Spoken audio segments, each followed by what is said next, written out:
पहुंचाएं सच्ची व सटीक खबर आप तक।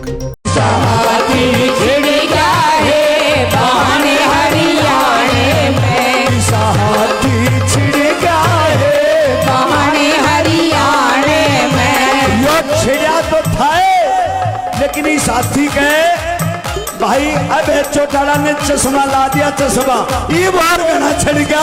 कैसे ताली बजा के किसा हाथी छिड़ गया है कहन हरियाणे में, किसा हाथी छिड़ गया है कहन हरियाणे में।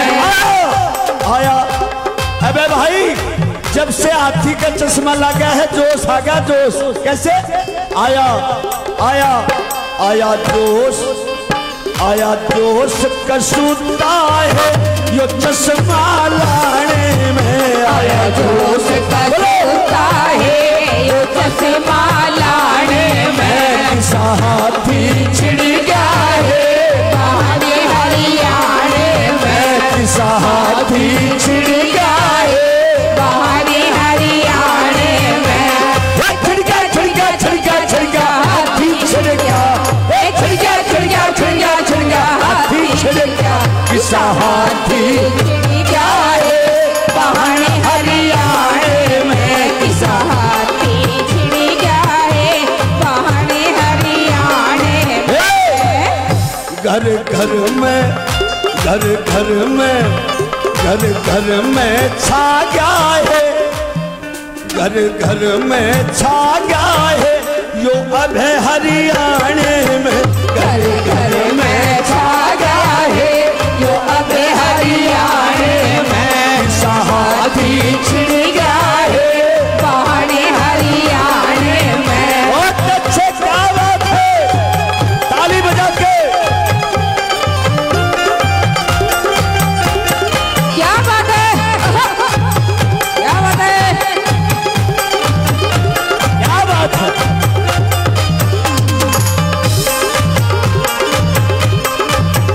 एक बार ये चर्चा हो रही है, चर्चा एक बार मैं बोलूंगा और एक बार मेरी सारी बाण बोलेंगी, ठीक से बेबे। ये बूढ़ा बूढ़ी न्यू बदलावे, बूढ़ा बूढ़ी नो बतलावे, जोशी नहीं बोलेगी नहीं बेबे उसके पेट में दर्द हो जाएगा। ये बूढ़ा बूढ़ी न्यू बदलावे, नो बतलावे, बूढ़ा बूढ़ी बूढ़ी बूढ़ा बूढ़ा बूढ़ी बूढ़ी बूढ़ा बूढ़ी नो बतलावे, बूढ़ा बूढ़ी नो बतलावे, बूढ़ा बूढ़ी नो बतलावे। कतसी चला इलेक्शन आवे, कब सी चला इलेक्शन आवे। बेबे इस गुठे के दो मतलब हैं, एक तो ठोसा दिखाना, ठोसा तो दिखाइयो बीजेपी वाला ने, कांग्रेस वाला ने तो दिखाइयो ठोसा। और बूढ़ा बूढ़ी के ये मेरा गुठा तरसे यो बटन दबाए, मेरा गुंडा तरसे वो बटन दबाने में। किसा हाथी छिड़ गया है कहन हरियाणे में, हाथी छिड़ गया है कहन हरियाणे। क्या बात है। छिड़ गया छिड़ गया छिड़ गया छिड़ गया हाथी छिड़ गया, छिड़ गया छिड़ गया छिड़ गया छिड़ गया हाथी छिड़ गया। बीजेपी खट्टर के पाछे पड़ गया है कहन हरियाणे में, किसा हाथी छिड़ गया है कहन हरियाणे में। ताली मार के बहुत अच्छे।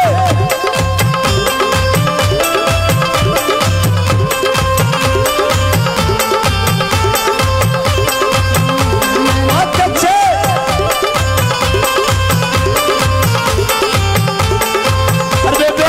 न्यू करियो 5 अक्टूबर ने, सुन लो भाई तन भी रहे, 5 अक्टूबर ने तड़के खाना ना बनाइयो, 4 बजे नहा लियो और 5 बजे जाकर लाइन में लाग जाइयो। और जब तक कांग्रेस बीजेपी के वोटर आओ ना जब तक हाथी और चश्मे के बटन के सामने इतना लीला निशान कर दियो, अब वो आवे दूसरे आवे तो उनने भी सिर्फ हाथी चश्मा दिखे। कैसे? ताली मार के 1 2 3 स्टार्ट। बहुत अच्छे।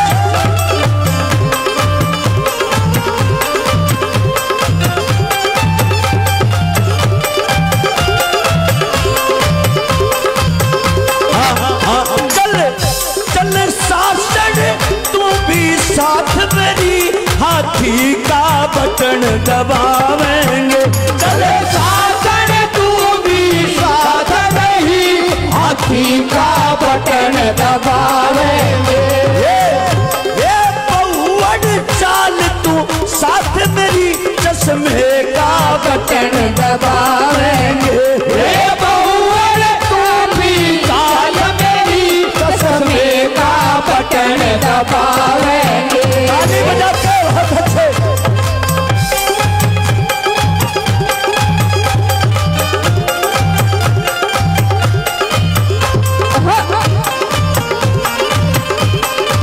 और सुनो भाई क्या कहना है, अब की बार मेरा कहना मान लेना भाई। अब है चौटाला जी भी यही अपील असंध के लोगों से करने आए हैं।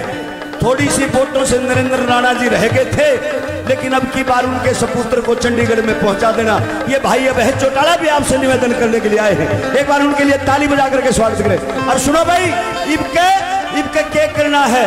अरे ना दारू ना नोट चलेंगे, ना दारू ना नोट चलेंगे, ना दारू ना नोट चलेंगे, ना दारू ना नोट चलेंगे। बस इबके मारे वोट चलेंगे, बस इबके मारे वोट चलेंगे, बस इबके मारे वोट चलेंगे, बस इबके मारे वोट चलेंगे। अरे जन्ना भी डटा जा, बीजेपी वाले आवे दारू देन, कांग्रेस वाले आवे तो ले लियो, नको मारे तो लुगाई भी पीवे।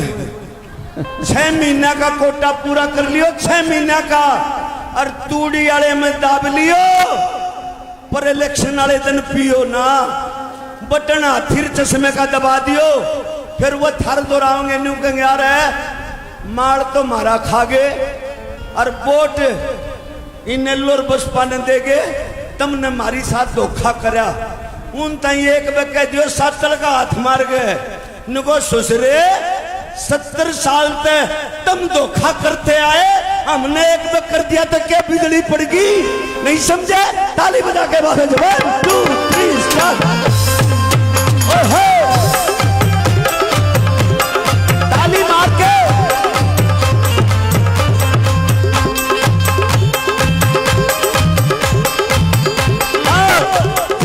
ना दारू ना नोट चलेंगे, ना दारू ना नोट चलेंगे, बस इबके मारे वोट चलेंगे, बस इबके मारे वोट चलेंगे। इबके भटकेंगे ना, इबके भटकेंगे किसी के बहकाने में। हाथी छिड़ जाए आगे हरियाणे में, हाथी छिड़ जाए आगे हरियाणे में। आए ये बेबे पुलिस वाली आए सारी तड़े ताड़ी बजावे, तू भी बजा ले बेबे, हैं? बजा ताड़ी 1 2 3 स्टार्ट। किसा हाथी छिड़ जाए बहाने हरियाणे में, किसा हाथी छिड़ जाए बहाने हरियाणे में। हाथी छिड़ गया। एक भाई ने लिख के भेजा है, और यो महिलाओं का सॉन्ग है। ये जो गाना में गा रहा, इस गाने के असली बोल के हैं, गलियारा कसेर लाई है के भाती आम। पर बेबे हम भाती नहीं सा, हम वोट मांगना है कदे भाती समझ लो। एक भाई ने लिखा है, खाओ पियो भाती का और बटन दबाओ चश्मे और हाथी का। ताली बजा के 1 2 3 हाथी छिड़ जाए बहने हरियाणे किसा हाथी छिड़ जाए बहने हरियाणे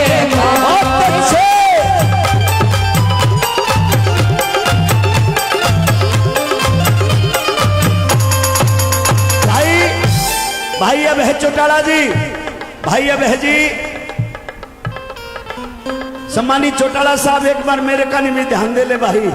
थारा मारा तो मेल है, थारे डेरे मारे चढ़ जा मारे डेरे, कैसे जरा गौर से सुना कैसे। हाँ भाई भाई अब है चौटाला होगा सीएम, अब है चौटाला होगा सीएम, अब है चौटाला तो होगा सीएम, अब है चौटाला तो होगा सीएम। और 29 में क्या करोगे भाई, देखते ही पई 29 में भी साथ में भाइयों, फिर क्या करना। हाँ बहन मायावती जी होगी पीएम, बहन मायावती जी होगी पीएम, अब है चौटाला तो होगा सीएम, अब है चौटाला होगा सीएम, बहन मायावती जी बनेंगी पीएम, बहन मायावती जी बनेगी पीएम। न जो काम करे न आवे भुलाने में किसा हाथी छिड़ जाए बहने हरियाणे में किसा हाथी छिड़ जाए बहने हरियाणे में किसा हाथी छिड़ जाए बहने हरियाणे में। हम साथियों 70 साल से लात खा रहे हैं, कदे कांग्रेस की लात खावा, कदे बीजेपी की लात खावा।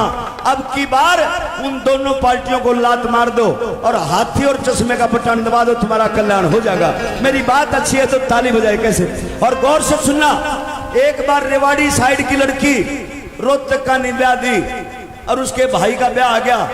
4 बाणा पे एक भाई था, वनु बोली देख जाए रोए मैं तो जाऊंगी अपने पी। हेलो हेलो सम्मानित साथियों, चंद मिनटों में बहन जी आपके बीच में पहुंचने वाली है। सम्मानित साथियों, मैं इससे पहले इस विधानसभा के युवा प्रत्याशी, युवा दिलों की धड़कन भाई गोपाल सिंह राणा, उनको मैं आमंत्रित करता हूं कि आप वो आएं और अपने शब्दों से इस जनसभा को संबोधित करने का काम करें।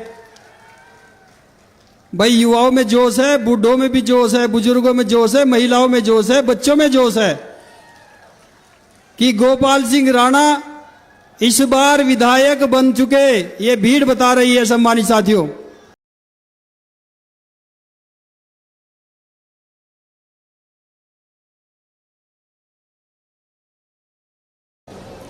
मैं आपसे पूछना चाहता हूं, आपके किसी के खाते में कोई एक नया पैसा मोदी के वायदे के मुताबिक आपके खाते में आया कि नहीं आया?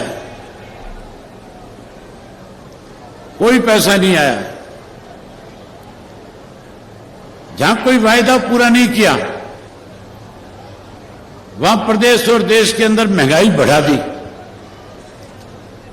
आज हरियाणा प्रदेश की हालत ऐसी है कि जहां महंगाई बढ़ी हुई है वहां भ्रष्टाचार चरम सीमा पे है, कानून व्यवस्था खत्म है और उसके साथ साथ पढ़े लिखे नौजवान के लिए कोई रोजगार नहीं है। बेरोजगारी में आज हरियाणा प्रदेश देश में नंबर 1 पे है।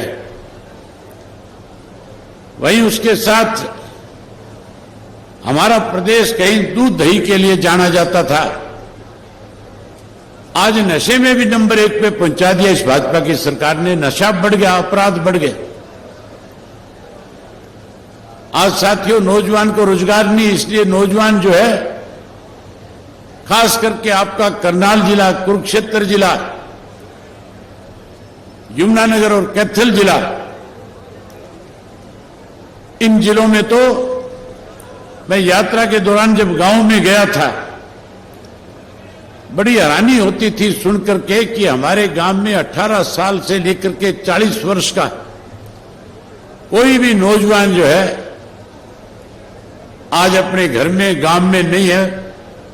सारा का सारा नौजवान जमीनें बेच बेच करके विदेशों को पलायन कर गया। सरकार की गलत पॉलिसी की वजह से आज हमारे घर खाली हो गए, गांव खाली हो गए। वहीं कांग्रेस के राज के अंदर बड़ी लूट मची थी। भूपेंद्र सिंह हुड्डा के राज में हरियाणा प्रदेश के लोगों के साथ बड़ा भेदभाव किया गया था। चाहे कोई नौकरी निकलती थी, चाहे कोई रोजगार के साधन उपलब्ध कराने की बात थी, और चाहे साथियों कहीं कोई छोटा मोटा विकास का मामला था।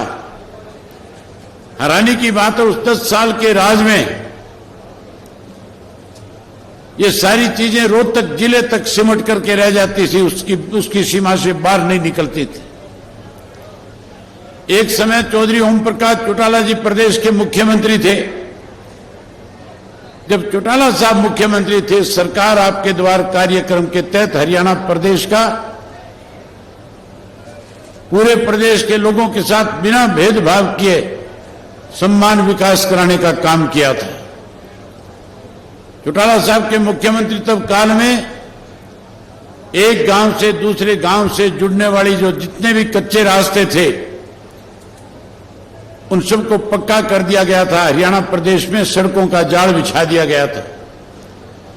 जहां पीने का स्वच्छ पानी नहीं था वहां कनाल बेस्ड वाटर वर्क्स बनाए गए। गांव के स्कूल अपग्रेड किए गए। गांव-गांव के अंदर डिस्पेंसरी, पीएचसी, सीएचसी बनाकर के लोगों को स्वास्थ्य की अच्छी सुविधा मिले, इस काम को भी आगे बढ़ाया था। सरकार आपके द्वार कार्यक्रम के तहत चौटाला साहब के राज में लाखों लाखों करोड़ों करोड़ों रुपए जो है एक एक गांव पे हर साल खर्च किया जाता था। या तो हरियाणा में चौधरी देवीलाल जी के राज के अंदर जो वायदे किए गए थे उनको पूरा किया गया था, और या फिर दलित समाज को ऊपर कैसे उठाया जाए, इसके लिए लंबे समय से संघर्ष करके बहन मायावती जी ने उत्तर प्रदेश में जब सरकार बनाई, तो जब संघर्ष कर रहे थे, जब आम नागरिक को अपने साथ जोड़ रहे थे, आम नागरिक का विश्वास जीत रहे थे, जब दबे कुचले लोगों को जिनका वोट का अधिकार नहीं था उनकी लड़ाई लड़ रहे थे, और उन लोगों के बीच में जाकर के जो वायदे उन्होंने किए, जो बात उन्होंने कही, उत्तर प्रदेश के लोगों ने यकीन करके जब उनकी सरकार बनाई, तो सरकार बनने के बाद अनेक ऐसे काम किए जो आज भी उत्तर प्रदेश के लोग याद करते हैं। गरीब का उत्थान किया, किसान की मदद करी, और उसके साथ साथ उत्तर प्रदेश का गुंडाराज खत्म करने का काम अगर किसी ने किया तो बहन मायावती जी ने किया। साथियों, चुनाव का वक्त है। हर पार्टी अपना मैनिफेस्टो लेकर के आएगी, अलग अलग तरह के वायदे करेंगे, लुभाने की कोशिश करेंगे। आज भारतीय जनता पार्टी चाहे जो मर्जी वायदा कर ले, लोग उनकी बात पे यकीन नहीं करेंगे, भाजपा को सत्ता से बाहर करेंगे। वहीं कांग्रेस पार्टी भी आज कहीं लोगों को लुभाने के लिए रोजाना इश्तिहार निकालते हैं, तरह तरह के वायदे करते हैं। बड़ी हैरानी की बात है, जो पार्टी 10 साल सत्ता में रही, सत्ता में रहते हुए लोगों को कोई सुविधाएं प्रदान नहीं करी, महंगाई बढ़ाई, भ्रष्टाचार बढ़ाया, गुंडा तत्व को कहीं ना कहीं संरक्षण देने का काम किया। आज वो लोग भी वायदा करते और कहते हैं अगर हमारा राज बन जाएगा गैस का सिलेंडर 500 रुपए का कर देंगे। वायदा करते हैं पेंशन 6000 कर देंगे, वायदा करते हैं ओल्ड पेंशन स्कीम लागू कर देंगे। ये कांग्रेस के लोग वायदा करते हैं और कहते हैं गरीब आदमी को 100 गज का प्लाट देंगे, पक्का मकान बना करके देंगे। इनका 10 साल राज था। इस 10 साल के राज के अंदर किसने भूपेंद्र सिंह हुड्डा का हाथ पकड़ा था, कौन मना कर रहा था, ये सारी सुविधाएं 10 साल के उस राज में, उस कार्यकाल में क्यों नहीं दी? अब केवल सत्ता का दाव लगाना चाहते हैं। आज वायदे करके लोगों को कहीं भ्रमित करना चाहते हैं। अगर वायदे प्रदेश में किसी ने पूरे किए तो उस शख्स का नाम चौधरी देवीलाल था। आप याद करो, चौधरी देवीलाल जी ने सन 1987 में आपसे वायदे किए थे, कहा था कि अगर मेरी सरकार बनाओगे, मुझे सेवा का मौका दोगे, तो बुजुर्ग आदमी को जिसकी उम्र 60 वर्ष हो जाएगी, सरकार के खजाने से 100 रुपया माहवार पेंशन देने का काम करूंगा। किसान से, मजदूर से, गरीब आदमी से, छोटे दुकानदार से कहा था कि आप कर्जे से पीड़ित हैं, सरकार बनाओ, 10-10 हजार रुपए का कर्जा माफ करूंगा। जो 10 हजार उस वक्त का था, आज के 10 लाख से भी ज्यादा है। साथियों,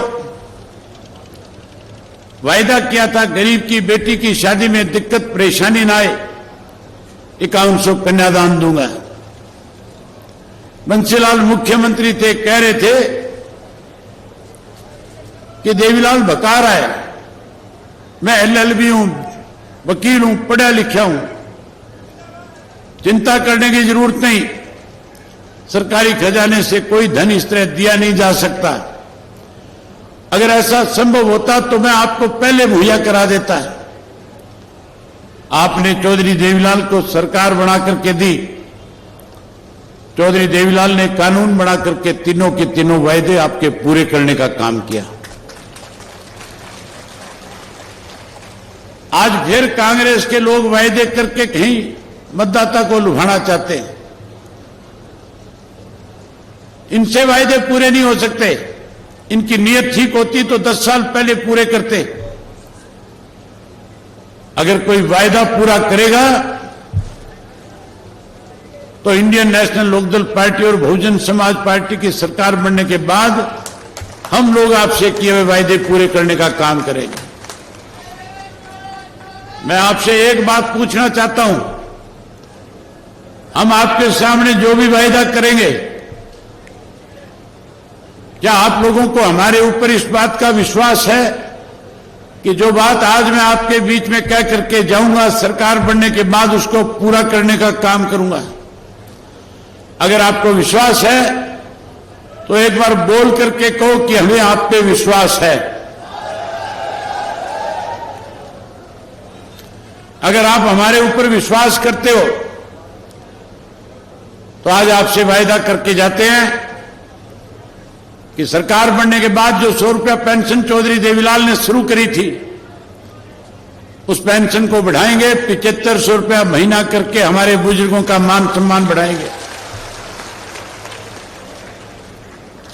आप हमारे पे विश्वास और भरोसा करते हो तो मैं पढ़े लिखे नौजवान बच्चों से वायदा करता हूं और कहता हूं,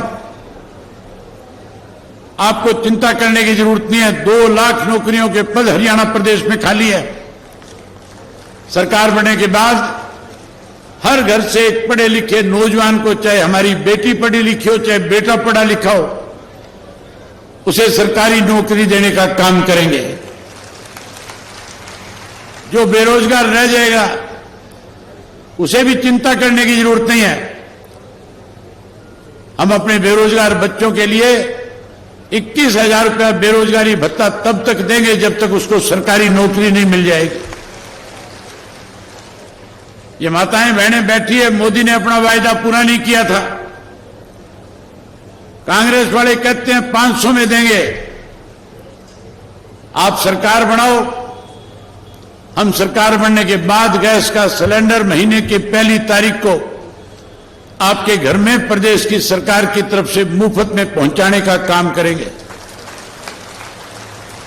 जहां गैस का सिलेंडर देंगे वहीं किसी भी गृहिणी को किसी के आगे हाथ ना फैलाना पड़े अपनी रसोई अच्छी चलाने के लिए 1100 रुपए नमक मिर्च के भी साथ में आपको देंगे, आपके खाते में डालेंगे। ओल्ड पेंशन स्कीम लागू करेंगे। पहले चौधरी ओम प्रकाश चौटाला ने 100 गज के प्लाट गरीब लोगों को देकर के उनके सर पे छत देने का काम किया था।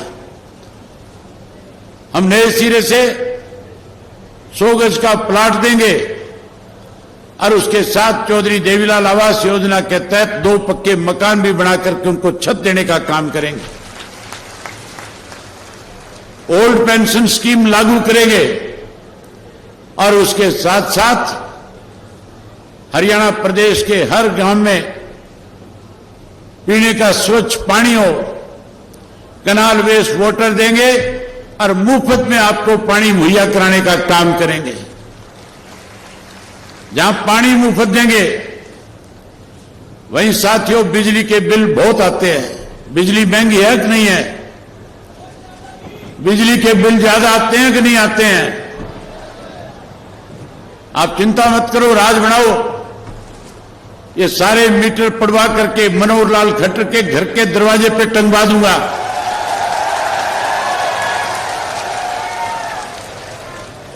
और वहीं उसके साथ साथ हरियाणा प्रदेश के हर नागरिक की घर की बिजली मुफ्त में करके देने का काम करेंगे।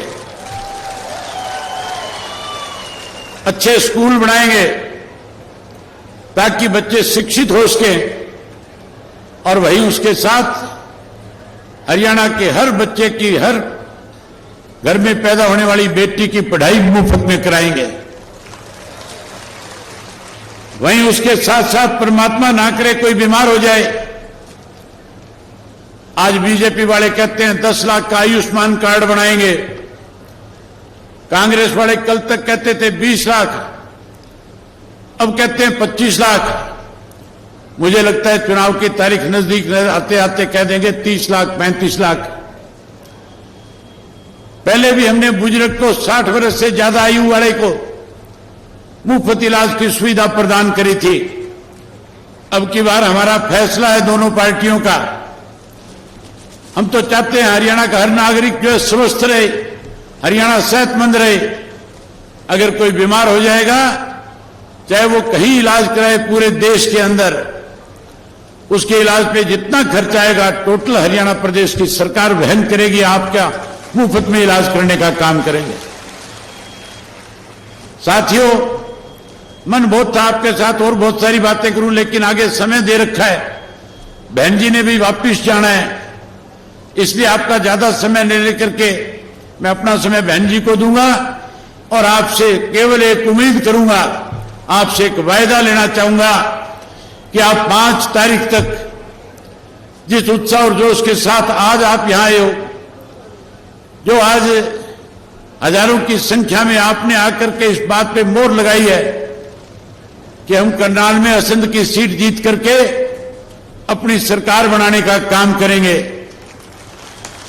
वहीं मैं आपसे उम्मीद करूंगा कि 5 तारीख तक लगातार एक एक मतदाता के बीच में जाओगे। जो वायदे हमने आपके सामने किए हैं, ये सारी बातें लोगों के बीच में जाकर के कहोगे। आज हरियाणा का हर नागरिक आपकी बात पे भरोसा करता है, विश्वास करता है।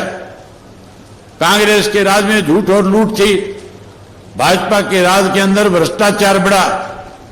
हमने किए हुए वायदे पूरे किए।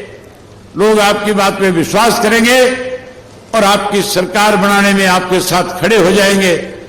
मैं उम्मीद करूंगा कि आप सब लोग आज से इस काम को आगे बढ़ाओगे। आगे बढ़ाओगे कि नहीं बढ़ाओगे? बोल के बताओ, बढ़ाओगे कि नहीं बढ़ाओगे? बहुत धन्यवाद। जय हिंद, जय हरियाणा।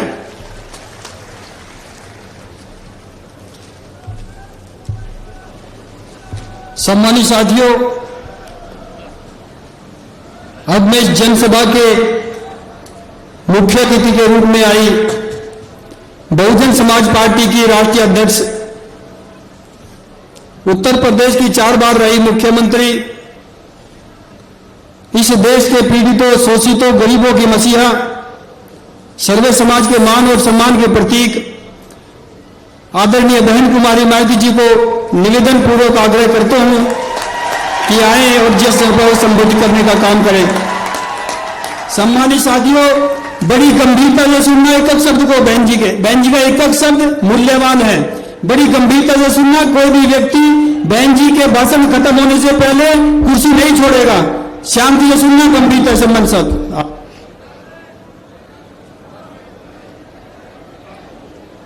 चुनावी जनसभा में इकट्ठा हुए बहुजन समाज पार्टी व भारतीय राष्ट्रीय लोकदल के बने इस गठबंधन के सभी छोटे बड़े पदाधिकारी, नेता एवं कार्यकर्तागण, आज आप लोग यहाँ हरियाणा प्रदेश में विधानसभा के लिए हो रहे आम चुनाव में अपने बने इस गठबंधन के उम्मीदवारों के समर्थन में हमें सुनने के लिए यहाँ इकट्ठा हुए हैं, तो उसके लिए मैं आप सभी लोगों का हार्दिक दिल से आभार प्रकट करती हूँ। जिनको कामयाब बनाने के लिए भारतीय राष्ट्रीय लोकदल के वरिष्ठ राष्ट्रीय महासचिव श्री अभय सिंह चौटाला जी व इनके सभी साथीगण तथा बीएसपी के भी नेशनल कोऑर्डिनेटर श्री आकाश आनंद व यहाँ के संयोजक श्री रणधीर बेनीवाल और इनके भी सभी साथीगण पूरे जी जान से लगे हैं। और अब मैं आप लोगों का ध्यान यहाँ हरियाणा प्रदेश में विधानसभा के लिए हो रहे आम चुनाव में अपने इस बने गठबंधन की सरकार बनाने को लेकर कुछ जरूरी बातों की तरफ दिलाना चाहती हूँ। और इस संबंध में हमारी पार्टी का ये कहना है कि अपने देश को आजाद हुए और भारतीय संविधान को भी लागू हुए अब वर्षों बीत चुके हैं, और इस लंबी अवधि में केंद्र व आपके हरियाणा प्रदेश में भी विभिन्न विरोधी पार्टियों की सरकारें रही हैं। लेकिन दुख की बात यह है कि इस दौरान आपके हरियाणा प्रदेश में भी यहाँ विरोधी पार्टियों की रही सरकारों में सर्व समाज में से खासकर दलितों, आदिवासियों, पिछड़े वर्गों, मुस्लिम व अन्य धार्मिक अल्पसंख्यकों के साथ साथ गरीबों, मजदूरों, किसानों, व्यापारियों एवं अन्य मेहनतकश लोगों का भी पूर्ण रूप से विकास व उत्थान आदि नहीं हो सका है। जिनकी सरकारों की गलत नीतियों एवं गलत कार्य प्रणाली आदि को अब इन्हें और ज्यादा आजमाने की जरूरत नहीं है।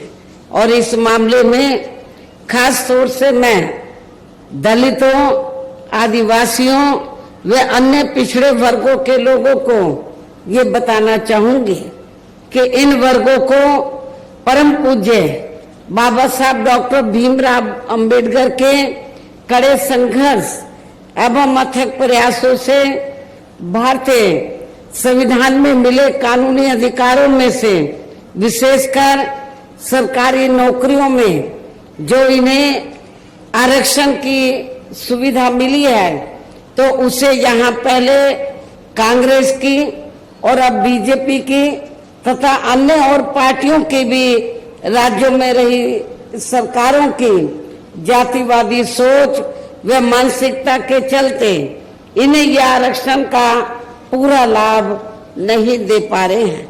और अब तो इनके इस आरक्षण को ये पार्टियां मान्य कोर्ट की आड़ में इसे प्रभावहीन बनाने में वे खत्म करने की भी पूरी कोशिश में लगी हुई हैं। और इसका खास उदाहरण ये है कि दिनांक 1 अगस्त 2024 को माननीय सुप्रीम कोर्ट का दिया गया निर्णय जिसमें कोर्ट ने एससी व एसटी के आरक्षण में वर्गीकरण व क्रीमी लेयर आदि को लागू करने की बात कही है। यानी कि आरक्षण में से आरक्षण, पहले एससी एसटी वर्गों के लोगों को जो आरक्षण दिया हुआ था तो वो उनको उसी पूरा मिलता था, भरा तो नहीं जाता था कोटा, लेकिन उसमें कोई वर्गीकरण नहीं था। उसमें कोई अब क्या है, माननीय सुप्रीम कोर्ट ने क्या जजमेंट दिया है कि जो आरक्षण आप लोगों को मिला एससी एसटी वर्गों के लोगों को, तो उसमें भी वर्गीकरण किया जाएगा, उसको भी बांट दिया जाएगा। पहले एससी एसटी में क्रीमी लेयर आदि लागू नहीं थी, वो भी लागू कर दी। और सुप्रीम कोर्ट ने जो ये जजमेंट दिया, अब होगा क्या कि एससी एसटी का जो आरक्षण है इसको वर्गीकृत कर दिया, इसको बांट दिया कि जो एससी एसटी में इसको 2-3 हिस्सों में बांट दिया, लेकिन पहले ऐसा नहीं था। पहले मान लीजिए जो जिन लोगों को आरक्षण मिल रहा है और उनमें से जो लोग इसके योग्य नहीं हैं, तो उन्हीं वर्गों में से आरक्षण दिया जाता था। लेकिन अब ये वर्गीकरण करके ये लोग क्या करेंगे कि जो योग्य नहीं होंगे तो उनको पहले एससी में ही जो मजबूत जातियां थी उनको मिल जाता था। अब ये धीरे से चुपके से अब ये करेंगे क्या, सामान्य वर्गों के लोगों को उनका ये आरक्षण दे देंगे। और ये जो व्यवस्था की गई है, माननीय सुप्रीम कोर्ट ने जो व्यवस्था की है, तो इस व्यवस्था में सेंटर की ओर से, सेंटर में किसकी सरकार है, भारतीय जनता पार्टी की।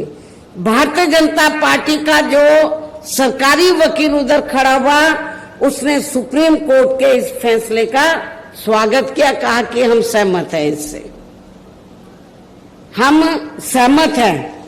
कांग्रेस के भी वकील खड़े हुए, उन्होंने कहा कि हम इससे सहमत हैं। और ये एससी एसटी में जो आरक्षण में पहले वर्गीकरण नहीं था, अब उसमें वर्गीकरण कर दिया। अब आपको बहुत, और इनको जो एससी एसटी की जातियां हैं तो वर्गीकरण करके इनको आपस में लड़ाने का काम किया है। और ये जो पार्टियां क्या कर रही हैं, लड़ाने का काम कैसे कि फूट डालो और राज करो। अभी तक एससी एसटी एक प्लेटफार्म पे रहता था, लेकिन इसकी आड़ में इनको बांट के फूट डालो। कुछ जो वोट कुछ वोट बीएसपी ले जाए और कुछ वोट वो दूसरी पार्टियां ले जाए, इनको बांट के रखो। जिनको ये कह रहे हैं कि वर्गीकरण करके हम फायदा पहुंचा रहे हैं, तो उनका ये वोट ले जाएंगे, जबकि इससे कोई फायदा होने वाला नहीं है। धीरे पर्दे के पीछे इसका ज्यादातर लाभ जनरल लोगों को ही मिल जाएगा। और एक दिन ऐसा आ जाएगा कि आपका ये आरक्षण प्रभावहीन बन जाएगा, ना के बराबर रह जाएगा, खत्म हो जाएगा। और यदि इन वर्गों के आरक्षण के मामले में केंद्र की वर्तमान भाजपा सरकार की भी नीति व नीयत साफ होती,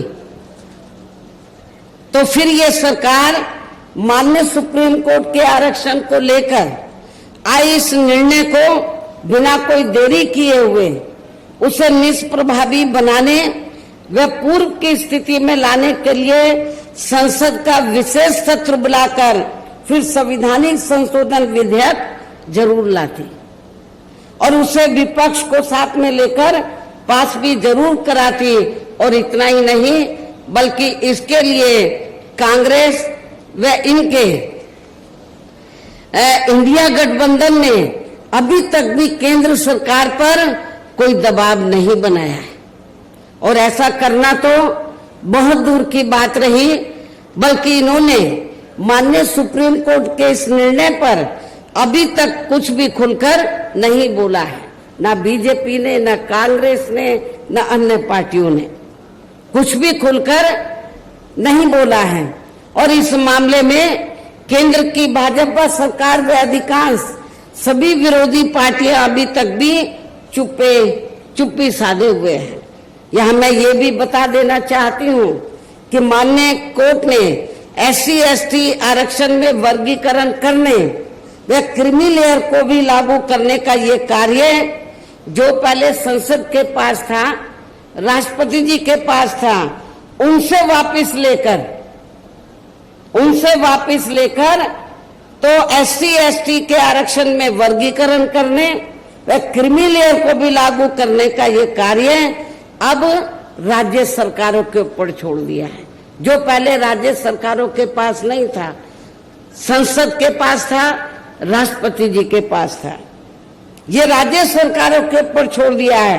जो राज्य सरकारें हैं, जिस भी पार्टी की सरकार बनेगी तो उस पार्टी की सरकार फिर अपने हिसाब से इसका पूरा राजनीतिक फायदा भी उठाएगी। साथ ही इसकी आड़ में इन वर्गों को बांटकर इन्हें आपस में भी लड़ाएगी। अर्थात अब ये पार्टियां फूट डालो व राज करो की नीति का भरपूर फायदा उठाएंगी। जबकि संविधान के मुताबिक कि जाति को SC व ST की सूची में शामिल करना है या नहीं करना है, तो इसका ये अधिकार अभी तक, जैसा कि मैंने आप लोगों को बताया, ये केवल संसद व माननीय राष्ट्रपति जी को ही दिया हुआ था, जिसे 1 अगस्त 2024 को माननीय सुप्रीम कोर्ट के आए निर्णय के जरिए इसे अब वापस लेकर सीधे ही राज्य सरकारों को दे दिया गया है, जिससे अब इन वर्गों के साथ काफी नाइंसाफी होगी। अर्थात इनका अब यह आरक्षण ना के बराबर ही रह जाएगा। और अब तो कांग्रेस के श्री राहुल गांधी ने भी विदेश में जाकर इनके सभी आरक्षण को आगे वक्त आने पर खत्म करने का भी ऐलान कर दिया है। इसलिए इन वर्गों के लोगों को बाबा साहब डॉक्टर भीमराव अंबेडकर द्वारा जो इन्हें आरक्षण का ये संवैधानिक अधिकार मिला है, तो इसे बचाने के लिए अब यहाँ हरियाणा प्रदेश में हो रहे विधानसभा चुनाव में इन वर्गों को ऐसी सभी आरक्षण विरोधी पार्टियों को अपना कतई भी वोट नहीं देना है। जो ये पार्टियां माननीय सुप्रीम कोर्ट के आए इस निर्णय को बिल्कुल भी बदलने के लिए तैयार नजर नहीं आती हैं। अर्थात इस मामले में केवल ये पार्टियां इन वर्गों को गुमराह करने में ही लगी हुई हैं।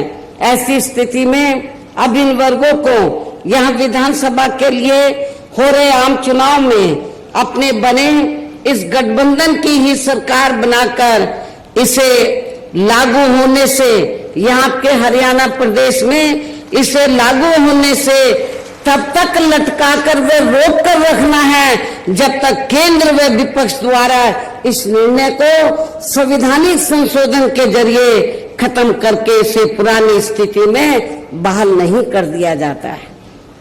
इसलिए ऐसी स्थिति में अब आप लोगों को एक तरफा अपना वोट केवल BSP व इन्हें लोग के बने अपने इस गठबंधन को ही देना है, ताकि सत्ता में आकर यहाँ आपके स्टेट में माननीय सुप्रीम कोर्ट के आए इस निर्णय पर कुछ हद तक अंकुश लगाया जा सके। हम इसको पास नहीं होने देंगे। हमारा गठबंधन की सरकार होगी तो उसको लटका के रखेंगे, और कब तक रखेंगे? जब तक हम पार्लियामेंट में संवैधानिक संशोधन लाने के लिए हम सेंट्रल गवर्नमेंट के ऊपर दबाव बनाएंगे, वो इसको पुरानी स्थिति में नहीं ले आती है, बहाल नहीं कर देती है। इतना ही नहीं बल्कि केंद्र व राज्यों में कांग्रेस, बीजेपी व अन्य जातिवादी पार्टियों की रही सरकारों ने इनका आरक्षण का कोटा अभी तक भी पूरा नहीं किया है। आपके हरियाणा प्रदेश में भी यही स्थिति है। हर विभाग में सीटें खाली पड़ी, जिससे फिर अंत में किसी न किसी रूप में सामान्य वर्गों को ही दे दिया जाता है। पदोन्नति में आरक्षण को तो इन्होंने मान्य कोर्ट की आड़ में काफी हद तक खत्म कर दिया है। इसके साथ ही केंद्र व राज्यों की भी सरकारों द्वारा इन वर्गों के लोगों को प्राइवेट सेक्टर में आरक्षण दिए जाने की व्यवस्था किए बिना ही इनके ज्यादातर सरकारी कार्य अब यह प्राइवेट सेक्टर के जरिए ही देश के अधिकांश बड़े बड़े पूंजीपतियों व धन्ना सेठों आदि को ही दिए जा रहे हैं, जिसके कारण आपके यहाँ हरियाणा प्रदेश सहित पूरे देश में अब इन वर्गों के लोगों को आरक्षण का बहुत कम ही लाभ मिल पा रहा है। और इससे पूरे देश में दलितों व आदिवासियों के साथ साथ अन्य पिछड़े वर्गों को भी काफी ज्यादा नुकसान हो रहा है। जबकि अन्य पिछड़े वर्गों के लोगों को ये भी मालूम होना चाहिए कि इन्हें मंडल कमीशन की रिपोर्ट के तहत आरक्षण की सुविधा केंद्र में कांग्रेस पार्टी की रही सरकार में नहीं बल्कि बीएसपी के कड़े संघर्ष एवं अथक प्रयासों से केंद्र में रही श्री वीपी सिंह के सरकार में ही मिली है, जिसका भी अब यहाँ जातिवादी विरोधी पार्टियों की चल रही सरकारें इन्हें पूरा लाभ नहीं दे पा रही हैं। इसके साथ ही श्री वीपी सिंह की सरकार में ही इन वर्गों के मसीहा परम पूज्य बाबा साहब डॉक्टर भीमराव अंबेडकर को भी यहाँ भारत रत्न की उपाधि से सम्मानित किया गया है, जिसके लिए वो हर प्रकार से पात्र भी थे। जबकि इन्हें ये सम्मान इनके जीते जी केंद्र में रही कांग्रेस पार्टी की सरकार में ही बहुत पहले मिल जाना चाहिए था, लेकिन इस पार्टी की यानी कि कांग्रेस पार्टी की सरकार ने बाबा साहब डॉक्टर अंबेडकर के देहांत के बाद भी इन्हें काफी वर्षों तक इन्हें ये सम्मान नहीं दिया। इससे इन वर्गों के प्रति इस कांग्रेस पार्टी की हीन व जातिवादी मानसिकता साफ झलकती है। इतना ही नहीं बल्कि इनके कार्यों को आगे बढ़ाने वाले वे हर मामले में समर्पित रहे व्यक्तित्व मान्यवर श्री कांशीराम जी के देहांत होने पर उस समय केंद्र में रही इसी कांग्रेस पार्टी की सरकार ने इनके सम्मान में एक दिन का भी राष्ट्रीय शोक घोषित नहीं किया था। इसके साथ ही इन वर्गों के लोगों को जुर्म जाति से निजात दिलाने के लिए जो भी यहाँ नियम व कानून आदि बने हैं तो उन पर भी केंद्र व राज्यों की सरकारें सही से अमल नहीं कर पा रही हैं, जिससे अब यह खासकर दलितों आदिवासियों व अन्य पिछड़े वर्गों के ऊपर शोषण करने वाले लोगों का मनोबल और भी ज्यादा बढ़ रहा है। और ये सब हमें यहाँ आपके हरियाणा प्रदेश में भी काफी कुछ देखने के लिए मिल रहा है। इसी प्रकार हमें पूरे देश में मुस्लिम व अन्य अखिलेश समाज के लोगों की भी अधिकांश मामलों में हालत कोई खास अच्छी नजर नहीं आती है। इनके साथ साथ अपर कास्ट समाज व जाट समाज में भी खासकर गरीब लोगों की आर्थिक स्थिति अभी भी यहाँ के प्रदेश सहित पूरे देश में काफी ज्यादा खराब व दयनीय ही बनी हुई है। इनके अलावा आपके हरियाणा प्रदेश सहित पूरे देश में सर्व समाज में से विशेषकर यहाँ गरीब, मजदूर, किसान, कर्मचारी, छोटा व्यापारी एवं अन्य मेहनतकश लोग भी अपनी विभिन्न समस्याओं को लेकर अभी भी हमें काफी ज्यादा दुखी ही नजर आते हैं। और इनमें भी किसान वर्ग तो केंद्र में अभी तक की रही सभी सरकारों द्वारा बनाई गई उनकी गलत नीतियों के कारण अब काफी ज्यादा परेशान व दुखी भी रहा है और अभी भी है। लेकिन इन सब की मुख्य वजह हमारी पार्टी केंद्र में वे आपके हरियाणा प्रदेश में भी यहाँ अब तक की रही अधिकांश विरोधी पार्टियों की सरकारों की गरीब व किसान विरोधी तथा इनकी जातिवादी, पूंजीवादी व संकीर्ण मानसिकता के तहत बनाई गई उनकी गलत नीतियों एवं गलत कार्य प्रणाली को ही काफी हद तक जिम्मेवार मानकर चलती है। और इस मामले में खासकर इनकी गलत आर्थिक नीतियों के वजह से ही आए दिन यहाँ पूरे देश में गरीबी, बेरोजगारी व महंगाई आदि भी काफी ज्यादा बढ़ रही है, जिससे आम जनता काफी ज्यादा परेशान व दुखी भी है। इसके साथ साथ अभी भी अपने देश में भ्रष्टाचार हर स्तर पर काफी ज्यादा फैला हुआ है, जिससे आपका खुद का अपना हरियाणा प्रदेश भी अछूता नहीं रहा है। और इन सबका मुख्य कारण हमारी पार्टी आजादी के बाद से लेकर अभी तक केंद्र व देश के अधिकांश राज्यों में तथा आपके खुद के अपने हरियाणा प्रदेश में भी ज्यादातर सत्ता यहाँ खासकर पूंजीवादी पार्टियों के हाथों में ही आने को मानकर चलती है, जिसके कारण ही अब पूरे देश में वे आपके खुद के अपने प्रदेश में भी अभी भी हमें यहाँ सर्व समाज के लोग अधिकांश मामलों में काफी ज्यादा दुखी व परेशान ही नजर आते हैं, जबकि पूरे देश में बहुजन समाज पार्टी ही अकेली एक ऐसी पार्टी है जो विरोधी पार्टियों की तरह देश के बड़े बड़े पूंजीपतियों व धन्ना सेठों की आर्थिक मदद से नहीं बल्कि अपनी पार्टी के ही आम कार्यकर्ताओं की आर्थिक मदद से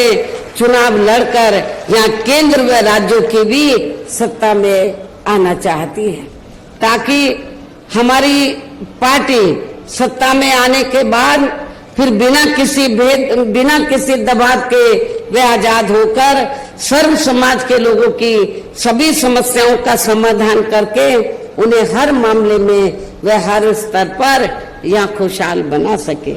और इसी आधार पर चलकर ही आबादी के हिसाब से देश के सबसे बड़े प्रदेश उत्तर प्रदेश में 4 बार हमारी पार्टी ने अपने नेतृत्व में वहां सरकार भी बनाई है, और हमने अपनी सभी चारों रही सरकारों में अपनी पार्टी की विचारधारा एवं सिद्धांतों के तहत चलकर वैसे तो वहां सर्व समाज के हितों का पूरा ध्यान रखा है, लेकिन सभी मामलों में प्राथमिकता पहले हमने वहां सर्व समाज में से विशेषकर उन दलितों, आदिवासियों, पिछड़े वर्गों, मुस्लिम व अन्य अकलियतों को तथा गरीब एवं असहाय लोगों को ही दिया है, जिनके वहां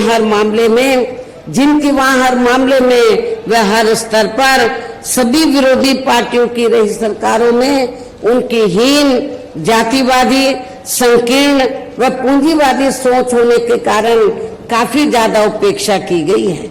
इसके साथ साथ हमने उत्तर प्रदेश में गरीब एवं बेरोजगार लोगों को दूसरी पार्टियों की रही सरकारों की तरह मामूली सा बेरोजगारी भत्ता न देकर उन्हें बड़ी तादाद में सरकारी एवं गैर सरकारी क्षेत्रों में स्थायी रोजगार भी उपलब्ध कराए हैं।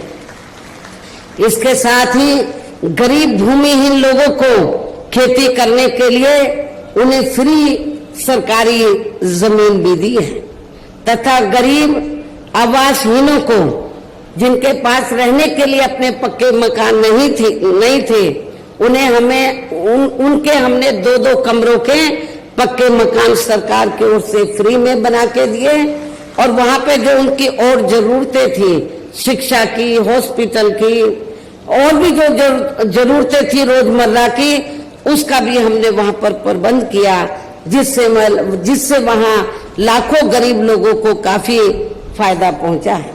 शहरों व देहातों को भी विकसित किया गया। डॉक्टर अंबेडकर ग्राम विकास योजना के तहत बड़े पैमाने पर उत्तर प्रदेश में देहातों को विकसित किया गया। मान्यवर श्री कांशीराम जी शहरी समग्र विकास योजना के तहत शहरों को विकसित किया गया, और उन बस्तियों पर विशेष ध्यान दिया, उन बस्तियों की तरफ जहां पर दलित वर्ग के लोग और पिछड़े वर्ग के लोग रहते थे। तो जो पहले सरकारें रही तो जहां पर दलित और पिछड़े वर्ग के लोग रहते थे उनका वो विकास नहीं करती थी, तो गांव में जाते ही मालूम पड़ जाता था ये दलितों की बस्ती है, ये पिछड़ों की बस्ती है। तो हमारी पार्टी की सरकार ने डॉक्टर अंबेडकर ग्राम विकास योजना के तहत उत्तर प्रदेश में तो देहातों को विकसित किया और जहां पर दलित अन्य पिछड़े वर्ग के लोग रहते थे उनको हर सुविधाओं से डेवलप किया, विकसित किया और उसका असर ये हुआ कि चाहे वो दलित वर्ग के लोग हों या अन्य समाज के लोग हों, अपर कास्ट के भी लोग हों, तो जब वो गरीब लोग अपने बेटी की बहन बेटी की शादी करते थे तो सबसे पहले प्राथमिकता वो डॉक्टर अंबेडकर गांव को देते थे कि हमारी लड़की को सभी सुविधाएं मिलेंगी। इसके अलावा हमारी पार्टी की रही सरकार ने वहां विभिन्न क्षेत्रों में लगे लोगों के साथ साथ छात्रों, युवाओं, महिलाओं व बुजुर्गों आदि के हितों में भी अनेकों महत्वपूर्ण व ऐतिहासिक कार्य किए हैं जिनसे इन्हें काफी ज्यादा लाभ पहुंचा है। किसानों की भी अधिकांश समस्याओं का काफी हद तक समाधान किया गया है तथा उनकी फसलों का भी उन्हें समय से उचित दाम दिया गया है। इतना ही नहीं बल्कि हमने उत्तर प्रदेश में सर्व समाज के लोगों के ऊपर किसी भी प्रकार की कोई जुल्म जाति आदि भी नहीं होने दी है, बल्कि हमारी पार्टी की रही सरकार ने वहां जुल्म जाति करने वाले लोगों को बिना कोई देरी किए हुए उन्हें तुरंत ही जेल की सलाखों के अंदर भेजा है, जहां मेरी सरकार में उनकी सही व असली जगह होती है, जिसकी यहाँ आपके हरियाणा प्रदेश में भी काफी सख्त जरूरत है। इसके साथ ही हमारी पार्टी की रही सरकार ने अपने देश में दलित एवं अन्य पिछड़े वर्गों में समय समय पर जन्मे यहाँ अपने महान संतों, गुरुओं व महापुरुषों में भी खासकर महात्मा ज्योतिराव फूले, छत्रपति शाहू जी महाराज, श्री नारायण गुरु, बाबा साहब डॉक्टर भीमराव अंबेडकर एवं मान्यवर श्री कांशीराम जी आदि को भी विभिन्न रूपों में पहली बार वहां पूरा आदर सम्मान दिया है, जिन्हें विरोधी पार्टियों के लोग अभी तक भी आसानी से पचा नहीं पा रहे हैं। इस प्रकार से उत्तर प्रदेश में हमारी पार्टी ने अपने सभी चारों रहे शासनकाल के दौरान वहां हर मामले में व हर स्तर पर सब समाज के लोगों को काफी बेहतरीन सरकार दी है। और यदि आप लोग भी यहाँ अपने हरियाणा प्रदेश में गरीबों, किसानों व आम जनहित के तथा विशेषकर कमजोर एवं उपेक्षित वर्गों के हितों में ऐसे ही कार्य करना चाहते हैं, इसके साथ ही आपकी प्रदेश की जनहित से जुड़ी जो भी यहाँ स्थानीय समस्याएं हैं तो उन्हें भी आप दूर करना चाहते हैं, तो फिर आप लोगों को भी उत्तर प्रदेश की तरह ही यहाँ अपने हरियाणा प्रदेश में भी अपने इस बने गठबंधन की ही सर्वजन हिताय व सर्वजन सुखाय की नीतियों पर आधारित ही सरकार बनानी होगी, जिसके लिए अब आप लोगों को यहाँ अपने हरियाणा प्रदेश में विधानसभा के लिए हो रहे आम चुनाव में अपने गठबंधन का ही बेहतर रिजल्ट लाना होगा। इसके साथ साथ आप लोगों को वोट पड़ने तक यहाँ की सत्ताधारी पार्टी व अन्य सभी विरोधी पार्टियों के साम दाम दंड भेद आदि हथकंडों से भी जरूर सावधान रहना है। और इस मामले में खासकर आप लोगों को विरोधी पार्टियों के जारी किए गए उनके हवाई व प्रलोभन भरे चुनावी घोषणा पत्रों आदि के बहकावे में तो कतई नहीं आना है, जिन्हें ये पार्टियां सत्ता में आने के बाद अधिकांश अमल में नहीं लाती हैं, जिस पर से अब जनता का काफी हद तक विश्वास ही उठ गया है। इसलिए हमारी पार्टी किसी भी चुनाव में अपना कोई भी चुनावी घोषणा पत्र आदि जारी नहीं करती है। वैसे भी हमारी पार्टी कहने में बहुत कम बल्कि कार्य करके दिखाने में ही ज्यादा विश्वास रखती है, अर्थात जो कहती है तो उसे करके भी दिखाती है। और ये सब हमने उत्तर प्रदेश में बिना घोषणा पत्र के जारी किए हुए 4 बार सरकार बनाई, कोई घोषणा पत्र जारी नहीं किया था। उसके हम कब करते हैं? जब सरकार बन जाती है, फिर हम अपनी नीतियां बताते हैं कि हमारी सरकार की नीतियां क्या है। उससे पहले हम कोई हवाई बातें नहीं करते हैं। और अब संक्षेप में मेरा यही कहना है कि आप लोगों को अपने खुद के, अपने हरियाणा प्रदेश के भी हित में यहाँ बीएसपी व इन्हें लोग के बने अपने इस गठबंधन की ही सरकार बनाना बहुत जरूरी है। और अब आप लोगों को अपने इस गठबंधन के ही उम्मीदवारों को ज्यादा से ज्यादा कामयाब बनाना है, जिसके लिए बीएसपी के उम्मीदवारों को हाथी चुनाव चिन्ह के सामने वाले बटन को दबाकर तथा राष्ट्रीय लोकदल के उम्मीदवारों को चश्मा चुनाव चिन्ह के सामने वाले बटन को दबा के उन्हें जरूर जिताना है। असम से तो आपका नौजवान साथी खड़ा हुआ है। इनके पिता पहले पार्टी में बहुत सक्रिय रहे, अभी वो बीमार हैं, वो इसलिए उन्होंने बीएसपी को अपना बेटा समर्पित किया है कि ये बेटा मैं बीएसपी को दे रहा हूं। नौजवान है, मेरी आप लोगों से पुरजोर अपील है कि आप इस नौजवान को जिताकर इनके मनोबल को जरूर बढ़ाएं। इनको राजनीति में कामयाब बनाने का काम आप लोगों का है। और भी यहाँ पर इस करनाल जिले में आसपास की जो विधानसभा की सीटें हैं, गठबंधन के और भी उम्मीदवार हैं, उनको भी आपको कामयाब बनाना है। इस प्रकार से आप लोगों को अपने बने इस गठबंधन की ही पूर्ण बहुमत की सरकार बनाना है। और सरकार बनने पर फिर गठबंधन की ओर से आपके हरियाणा प्रदेश का मुख्यमंत्री चौधरी अभय सिंह चौटाला जी को ही बनाया जाएगा, जिनको मेरे आशीर्वाद के साथ साथ इनके पिता चौधरी ओम प्रकाश सिंह चौटाला जी का भी पूरा आशीर्वाद प्राप्त है। वैसे स्वर्गीय चौधरी देवीलाल जी का भी हमेशा इन पर आशीर्वाद बना रहा है। इनके साथ साथ गठबंधन की ओर से बीएसपी का ये जो हमारा गठबंधन है, इनके साथ साथ गठबंधन की ओर से बीएसपी का एक डिप्टी सीएम दलित वर्ग का तथा दूसरा डिप्टी सीएम अन्य पिछड़ा वर्ग या अपर कास्ट समाज में से ही बनाया जाएगा। और ये दोनों डिप्टी सीएम कौन होंगे, इसका फैसला इस चुनाव का नतीजा आने के बाद ही किया जाएगा।